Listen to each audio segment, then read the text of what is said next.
Hello friends, this is Anand Pai from Academy in Pursuit of Engineering Excellence. Today we will continue our series on fluid mechanics. Today we will continue with problems on acceleration. Today we will take problem 5. This particular problem had appeared in GATE 2004 and it's one of a beautiful problem that has come on acceleration. So the problem goes something like this.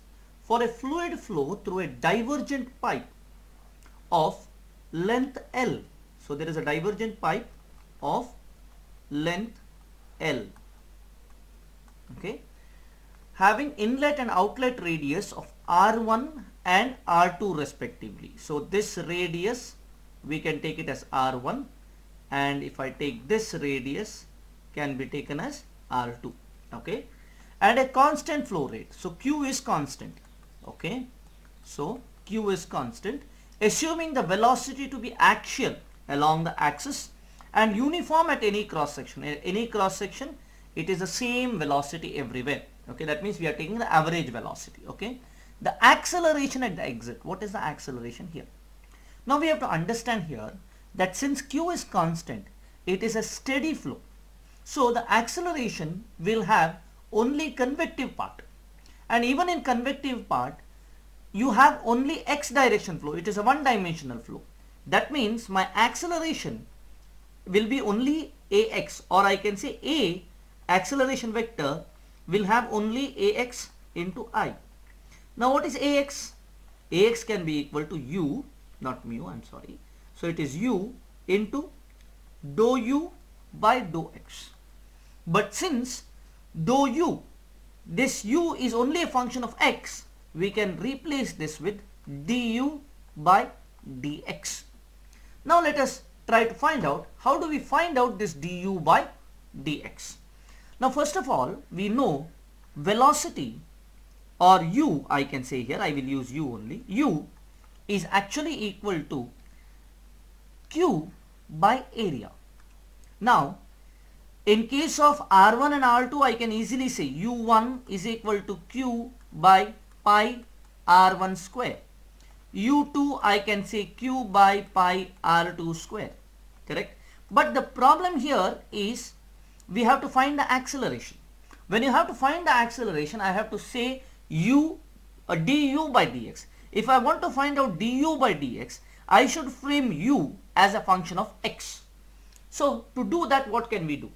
We can do one thing, that area, which is actually a function of x, can be put, and that when we put into this, we will get u as a function of x.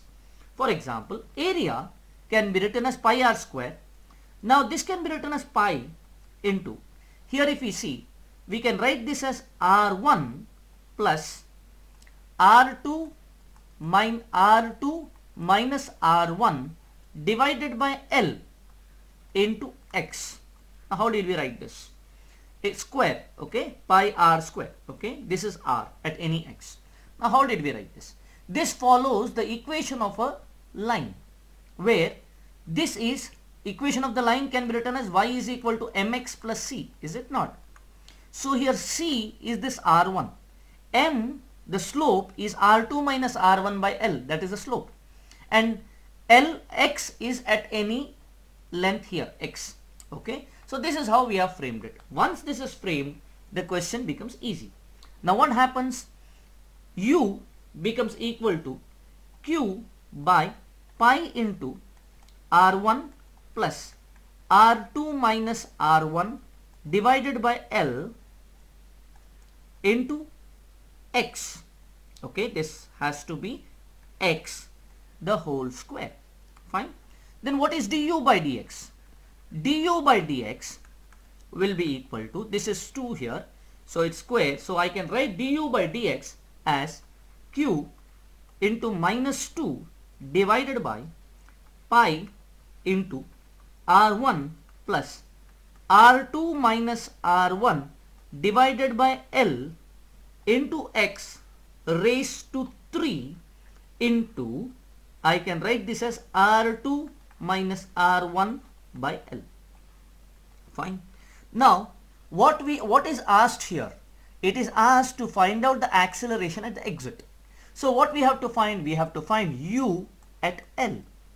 Now if you see here, when I replace x by L, then what will happen? This L cancels and R1 minus R1 here cancels. What remains is R2. So you can write u by L is equal to pi into R2 square, which is correct, is it not? See, we have written it, u2 is equal to q by pi R2 square. It is the same thing. Now what is du by dx at L? Du by dx at L can be equal to minus 2q into R2 minus R1 divided by, here this cancels and we get pi into R2 cube, correct, into this one is taken already into consideration, so I can write this L here. This R2 minus R1 by L has been taken from here.